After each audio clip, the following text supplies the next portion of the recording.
เจริญพรท่านสาธุชนทั้งหลายรายการธรรมทานจากวัดพุทธปัญญาเมืองพโมนารัฐแคลิฟอร์เนียประเทศสหรัฐอเมริกามาพบกับท่านผู้ฟังท่านผู้ชมอีกวาระหนึ่งวันนี้คือวันที่24เดือนเมษายนพุทธศักราช2569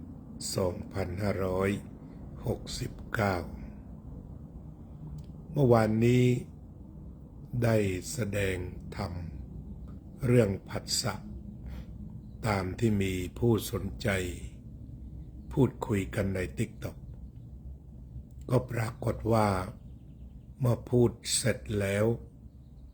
เวลาผ่านไป1 วันกับ1 คืนไปดูมีผู้ชมถึง 1,300 คนที่ผ่านการเข้ามาชมอันเพิ่มขึ้นเรียกว่าเป็น10 เท่าตัวตามปกติก็จะอยู่ประมาณสัก8-90 คนที่ดูหลังจากแสดงธรรมแล้วแต่มาพูดถึงผัสสะก็มีผู้เข้าชมถึง 1,300 คนเจริญพรโยมพะเยาเจนพนัสนั่นก็หมายความว่าการศึกษาเรื่องผัสสะมีผู้คนสนใจอย่างหนาแน่นจริงๆความสนใจศึกษาเรื่องผัสสะนั้นเป็นสัญลักษณ์หรือเป็นแนวโน้มที่จะบ่งชี้ว่าคนปัจจุบันนั้นสนใจพระพุทธศาสนาในเรื่องที่จะนำไปดับทุกข์ในชีวิตประจำวันจริงๆมีจริงๆเพื่อที่จะให้เกิดความคุ้นเคยในเวลาที่พูดถึงผัสสะให้รู้สึกว่าเราคุ้นเคยพอๆกับพอพูดถึงเรื่องทำบุญก็คิดถึงเรื่องตักบาตรทีนี้ถ้าเราพูดถึงผัสสะถ้าพูดถึงพระพุทธศาสนาเราก็อาจจะฝันเห็นเรื่องผัสสะเมื่อพูดถึงหลักธรรมที่จะศึกษาในพุทธศาสนาเราก็อาจจะนึกถึงเริ่มต้นที่ผัสสะเพราะฉะนั้นถ้าใคร ไปมีความรู้สึกแบบนั้นก็แสดงว่าพระพุทธศาสนาเจริญมากแล้วฉะนั้นก็จะต้องเอาบทนำที่หลวงพ่อพุทธทาสเขียนไว้ความทุกข์จะไม่โผล่ถ้าไม่โง่เรื่องผัสสะความทุกข์เกิดไม่ได้ถ้าเข้าใจเรื่องผัสสะความทุกข์เกิดที่จิตถ้าเห็นผิดเรื่องผัสสะ ความทุกข์เกิดไม่ได้ถ้าเข้าใจเรื่องผัสสะที่เราก็มาดูตัวแรกที่บอกว่าความทุกข์จะไม่โผล่ถ้าไม่โง่เรื่องผัสสะเจริญพรโยมกัลยาว่องทิพย์คงคาวันนี้น้ำตาลเช้า92แล้วเจริญพรรายงานโยมกัลยาน้ำตาลปลายนิ้ว92วันนี้ก็เรียกว่าการฝึกฝนเป็นไปอย่างมีประสิทธิภาพ92เลยเช้านี้เจริญพรทีนี้การศึกษาเรื่องผัสสะก็เจริญพรโยมดวงสมรวงลิมการศึกษาเรื่องผัสสะก็เป็นการศึกษาที่ชาวพุทธหันมาสนใจทีนี้เราจะวางฐานในเรื่องของผัสสะซะก่อนฐานแรกก็คือคำว่าผัสสะก็ไม่ต้องสับสนก็แปลพุ่งตรงไปเลยว่าเห็นว่าได้ยิน ว่าได้กลิ่นว่าได้รสได้โผฏฐัพพะได้ธรรมารมณ์อันนี้ก็เรียกว่าเป็น การทำความเข้าใจเรื่องผัสสะไปเลยผัสสะเห็นได้ยินได้กลิ่นได้รสได้โผฏฐัพพะแล้วก็ได้คิดถึงเรื่องต่างๆอนุโมทนา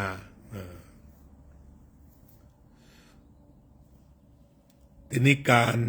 ที่เรามาเริ่มต้นตรงนี้แล้วเราก็มาตามหลวงพ่อพุทธาเตระว่าความทุกข์จะไม่โผล่ถ้าไม่โง่เรื่องผัสสะนั่นก็ความหมายว่าไม่โง่เราตีความว่าไม่โง่ความทุกข์จะไม่โผล่ถ้าไม่โง่เรื่องผัสสะนั่นก็หมายความว่าเวลาที่ผัสสะทุกครั้งไม่โง่โดยหลวงพ่อพุทธทาสท่านได้บอกไว้ว่าผัสสะมีสองอย่างผัสสะโง่และผัสสะไม่โง่อันนี้อย่าเพิ่งถือสากับคำว่าโง่หลวงพ่อพุทธทาสกล่าวว่ามีผัสสะโง่กับผัสสะไม่โง่มีสองอย่างคำว่าผัสสะโง่ก็คือผัสสะด้วยอวิชชานั่นก็คือว่าเห็นได้ยินได้กลิ่นได้รสได้โผฏฐัพพะได้ธรรมารมณ์ด้วยสตินี่เรียกว่าผัสสะที่ไม่โง่แต่ถ้าเป็นผัสสะโง่ตรงนี้เราเรียกว่าผัสสะด้วยอวิชชาผัสสะแล้วโง่คือมีอวิชชากำกับส่วนผัสสะแล้วไม่โง่คือผัสสะด้วยสติฉะนั้นที่ท่านบอกว่าความทุกข์จะไม่โผล่ถ้าไม่โง่เรื่องผัสสะความทุกข์เกิดไม่ได้ถ้าเข้าใจเรื่องผัสสะความทุกข์เกิดที่จิตถ้าเห็นผิดเรื่องผัสสะอันนี้ผัสสะเหล่านี้ก็จะเป็นผัสสะที่ฉลาดแล้วก็ผัสสะที่ไม่โง่ทีนี้ถ้าไม่ได้ตั้งใจก็เป็นผัสสะที่ไปตามสัญชาตญาณผัสสะที่เป็นไปตามสัญชาตญาณได้แก่มีความรู้สึกว่าชอบหรือชังในจุดที่ผัสสะนั้นถ้าชอบหรือชังก็สัญชาตญาณก็ไปตามนั้นถ้าชอบก็ไขว่คว้าแสวงหาไปเลยถ้าชังก็โกรธเครียดแค้นคิดทำลายก็มีสองแพร่งตกลงผัสสะโง่ มันก็เป็นผัสสะที่ชังส่วนผัสสะที่ไม่โง่ก็เป็นผัสสะด้วยสติเอาตรงนี้ก่อนผัสสะโง่ผัสสะด้วยอวิชชาหรือสัญชาตญาณ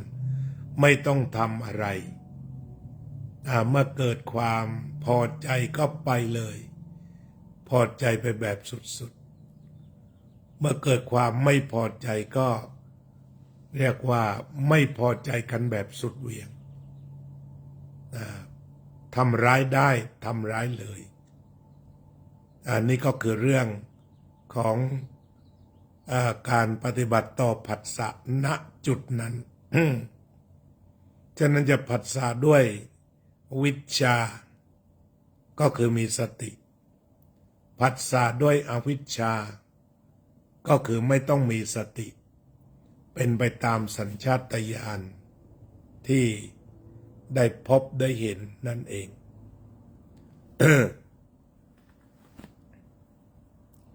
ทีนี้ถ้าหากมาพิจารณาถึงที่เรียกว่าเราจะผัสสะไม่โง่จะทำอย่างไรถ้าผัสสะไม่โง่ก็คือใช้เจริญสติทีนี้แนวคิดเรื่องของสติก็คือใช้หลักการสำคัญหลักใหญ่ในสติปัฏฐานนั่นเองหลักใหญ่ของสติปัฏฐาน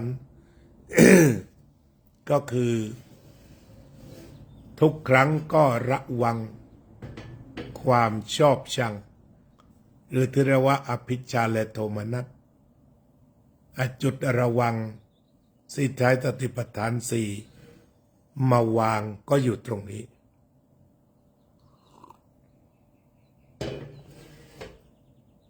โดยวางสติปัฏฐานไว้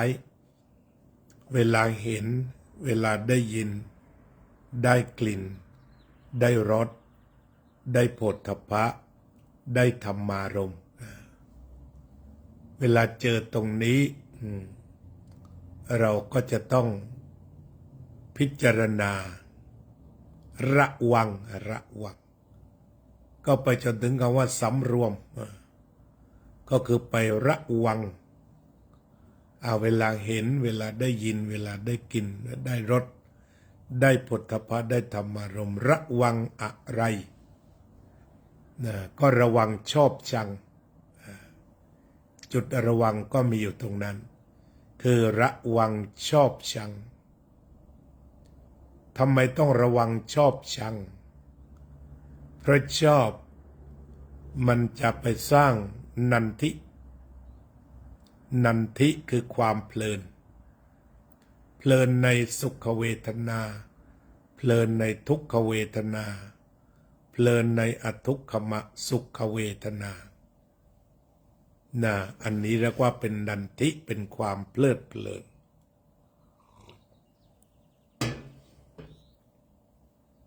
เป็นความเพลินในเวทนาเพลินในเวทนาอาจจะเป็นสุขเวทนาทุกขเวทนาหรืออทุกขมสุขเวทนาเพลินได้ทั้งสองสามอย่างเพลินในเวทนาพอเพลินในเวทนาก็ยังจะไม่รู้ตัวอีกเมื่อไม่รู้ตัวก็ยังเดินไปสู่ตัณหาก็เรียกว่ากามตัณหาภวตัณหาก็คือเป็นการอยากได้แล้วก็อยากเป็นวิภวตัณหาไม่อยากได้ไม่อยากมีแล้วก็ไม่อยากเป็นอันนี้ก็เรียกว่าที่ต้องระวังเพราะจะไปสู่ตัณหาเมื่อไปสู่ตัณหาก็จะไปสู่อุปาทานภพชาติและทุกข์หรือถ้าจะโยงในอริยสัจพอไปสู่ตัณหาก็จะไปสู่ทุกข์เลยทีเดียวตัณหาเป็นเหตุให้เกิดทุกข์เมื่อไปสู่ตัณหาก็จะไปสู่ความทุกข์นั่นเองก็เลยจำเป็นจะต้อง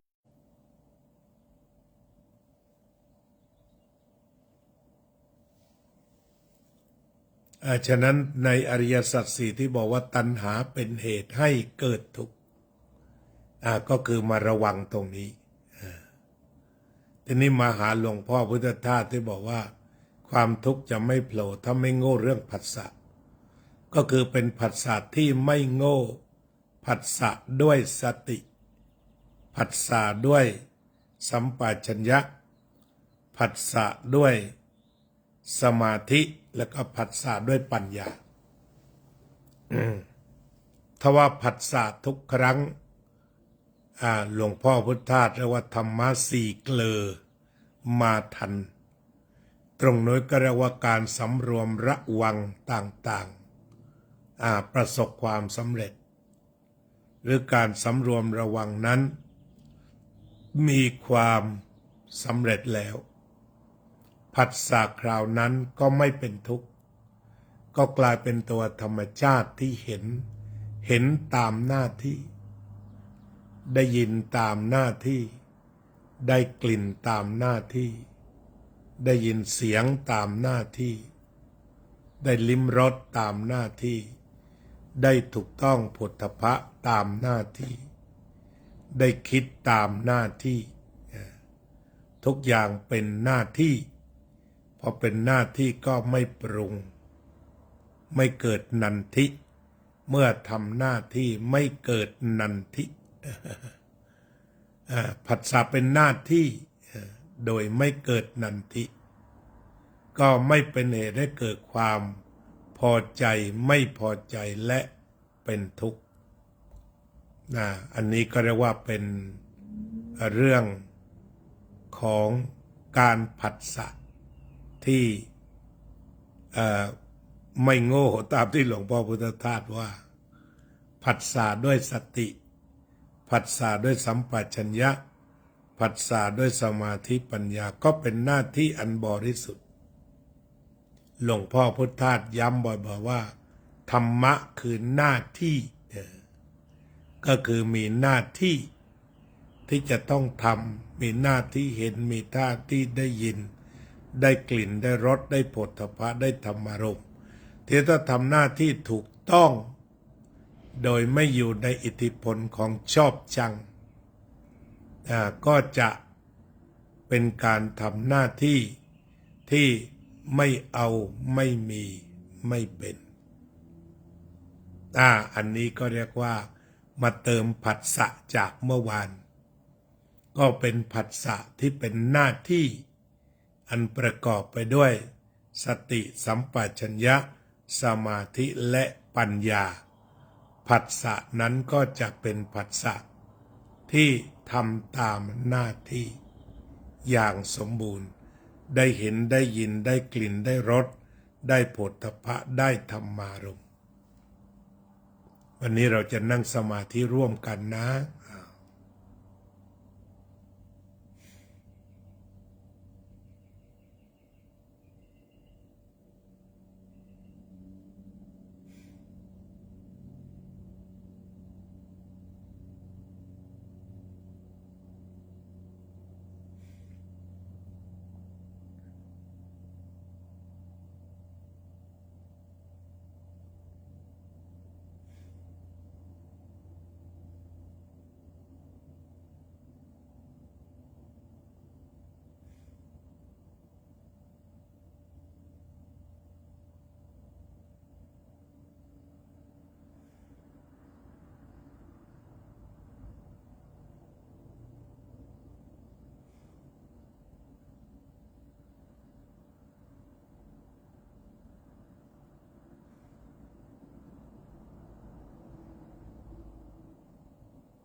สัพเพ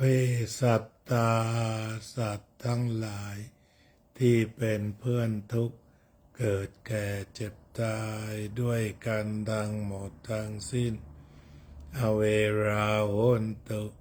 จงเป็นสุขเป็นสุขเถิด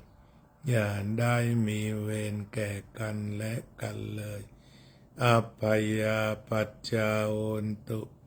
จงเป็นสุขเป็นสุขเถิด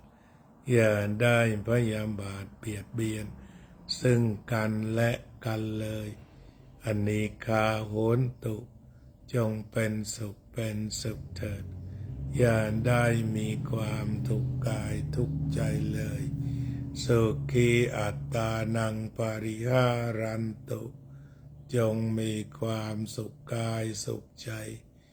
รักษาตนให้พ้นจากทุกข์ไปทั้งสิ้นเถิดอภิวาทนาสีลิสะนิจจังวุฒาปจายโนจัตตารโอธรรมาวัฏันติอายุวันโนสุขังภะลังก็ขอขอบคุณที่ร่วมกันภาวนาทุกท่าน